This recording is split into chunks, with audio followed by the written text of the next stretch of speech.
कि सुनने में आया आकाश लामा का अकाउंट जो है सील कर दिया गया है। किसने दिया, कहाँ से दान आया, किसने दान दिया, फिर किससे इनका संबंध है। एक दान रसीद गुप्त आता है, गुप्त कितना आया, रसीद में कितना आया, अपने अकाउंट जो है सोशल मीडिया पर वायरल किए। उन्हें एक बार मैं आपके समक्ष रूबरू हो रहा हूँ और वर्तमान हालातों को देखते हुए मैं भी एक दो दिन से ये सोच रहा कि एक तरफ हमारे देश में पड़ोसी देश से युद्ध होने की आशंका उत्पन्न हो गई है और उसकी पूरी तरीके से दोनों तरफ से तैयारी हो रही है। यहाँ तक कि सुनने में भी आया है कि चाइना ने कुछ अपने हथियार पाकिस्तान को दिए भी हैं, जबकि दूसरी तरफ आए दिन टीवी पर ये प्रचार प्रसार हो रहा है कि जब ब्लैकआउट होगा तो लोगों को क्या करना है, बत्तियां बंद करनी है, बाहर है तो कैसे बैठना है। इन सारी चीज़ों को देख करके ये तो माहौल है हमारे देश की सीमा का। वहीं दूसरी तरफ यदि हम बुद्ध गया की इस पवित्र भूमि को देखते हैं जहाँ राजकुमार सिद्धार्थ ने संबोधि प्राप्त की थी, जिस शांति के लिए विश्व का मानव जो है यहाँ आता है और शांति की खोज में वज्रासन पर जाके बैठता है। यहाँ कुछ दिन से देख रहा हूँ मैं कि कुछ सिरफिरे लोग, मैं सिरफिरा इसलिए कह रहा हूँ कि जो भी लोग एक्ट को रद्द करने की मांग लेके बैठे हैं उनको ये पता नहीं है कि वो एक्ट को रद्द क्यों करना चाहते हैं, नंबर 1। नंबर 2, क्या खामियां हैं जिसकी वजह से उन्हें जो है बौद्धों की भागीदारी उसमें चाहिए। नंबर 3, मांग करने वाले लोग क्या सही मायने में बौद्ध है या इसको राजनीतिक मुद्दा बना करके देश में अशांति उत्पन्न करने का एक षड्यंत्र बनाया जा रहा है। क्यों? एक तरफ ये कहना ब्राह्मणों ने कब्जा कर लिया है, दूसरी तरफ ये कहना कि हिंदुओं को भगाना है, तीसरी तरफ ये कहना कि हम अंदर घुस के लड़ेंगे। ये क्या बौद्ध भिक्षुओं की भाषा है? क्या बुद्ध ने पंचशील में यही सिखाया था? क्या बुद्ध ने यही भिक्षु को शिक्षा दी थी कि आप जो है युद्ध करें? यदि युद्ध से किसी समस्या का समाधान होता है तो सम्राट अशोक ने हिंसा को त्याग करके अहिंसा का मार्ग अपना करके चड्डा अशोक से देवानंद प्रिय अशोक की उपाधि प्राप्त की थी। मैं समझता हूँ यदि वो भी ऐसा सिरफिरा होता तो उसको देवानंद प्रिय नहीं कहा जाता।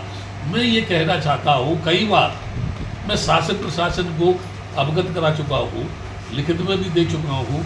लेटेस्ट मैंने कल भी मैंने पत्र भेजा है कि यहाँ इनके बयान अलग अलग हैं, इनके अकाउंट अलग अलग हैं। सुनने में आया है कि आकाश लामा का, मैं तो ये नहीं समझता वो आकाश लम्हा है या आकाश लामा है। लामा है तो क्या वो लामा है, या ये तो कुछ लोग बताते हैं बंगाली है, बंगाली है तो क्या ये समझने उसका है। खैर इस पर नहीं जाना चाहता। मैं ये कहना चाहता हूँ कि सुनने में आया आकाश लामा का अकाउंट जो है सील कर दिया गया है।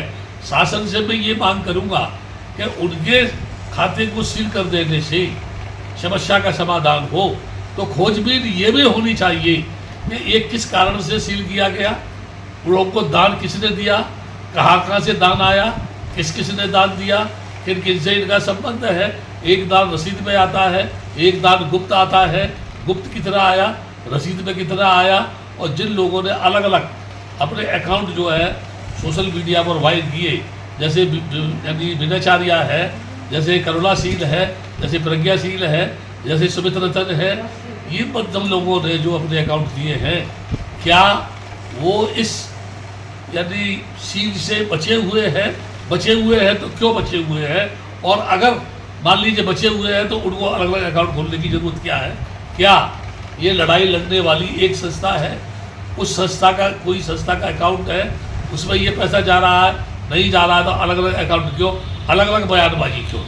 यहाँ एक बहुत महत्वपूर्ण बात मैं आपको बताना चाहता हूँ।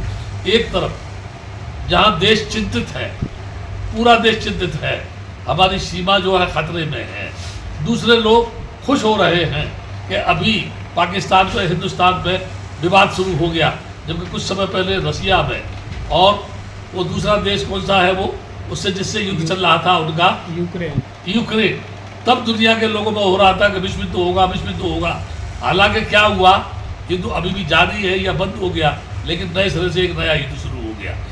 मैं ये कहना चाहता हूँ, जो लोग बुद्ध गया के इस एक्ट को रद्द करने की मांग को लेके बैठे हैं, हिंदू ब्राह्मण वर्चस्व बौद्धों के बीच में जहर फैलाने का काम नहीं कर रहे हैं क्या? इनके बीच में कास्टिज्म को लाने की बात नहीं कर रहे हैं क्या? इनके बीच में जातिगत युद्ध भड़काने की बात नहीं कर रहे हैं? ये बुद्ध गया की धरती जो शांति के लिए मानी जाती है, मैं लिखित में दे चुका हूँ। मैं 36 अंतर्राष्ट्रीय बुद्ध जयंती समारोह कालचक्र मैदान में मना चुका हूँ। हर बार मैं मैनेजमेंट कमेटी से परमिशन लेता हूँ, जहाँ लाखों लोग आते हैं। मैंने ही प्रस्ताव रखा था कमेटी में कि आप मैनेजमेंट कमेटी जो है BTMC बाबोदी टेम्पल परिसर में बुद्ध जयंती मनाती है, मेरा मांग है कि ये खुले में बुद्ध जयंती समारोह होना चाहिए जिसमें लाखों लोग भाग लें। उस समय मेरे से सदस्यों ने कहा था कि पब्लिक वहाँ कितनी आएगी। मैंने पब्लिक को लाना मेरा काम है, व्यवस्था करना आपका काम है। जब से ये बराबर जयंती होती चली आ रही है, टेंट व्यवस्था जो आने वाले लोगों की रुकने की है BTMC करती है, जगह जगह पानी की व्यवस्था BTMC करती है, वहाँ पंडाल लगाने की व्यवस्था BTMC करती है, भिक्षुओं के भोजन की व्यवस्था BTMC करती है, जो भी चीवर वहाँ आते हैं उनको वितरित किया जाता है बुद्ध पूर्णिमा के दिन BTMC करती है। इसके साथ साथ पुलिस व्यवस्था चारों तरफ से फोर्स जो है लगाया जाता है कि शांति व्यवस्था भंग नहीं होनी चाहिए। और मैं हर बार लिखता भी हूँ कि कुछ चंद लोग बुद्ध गया की शांति व्यवस्था में जब हम विश्व शांति यात्रा निकालते हैं या कालचक्र में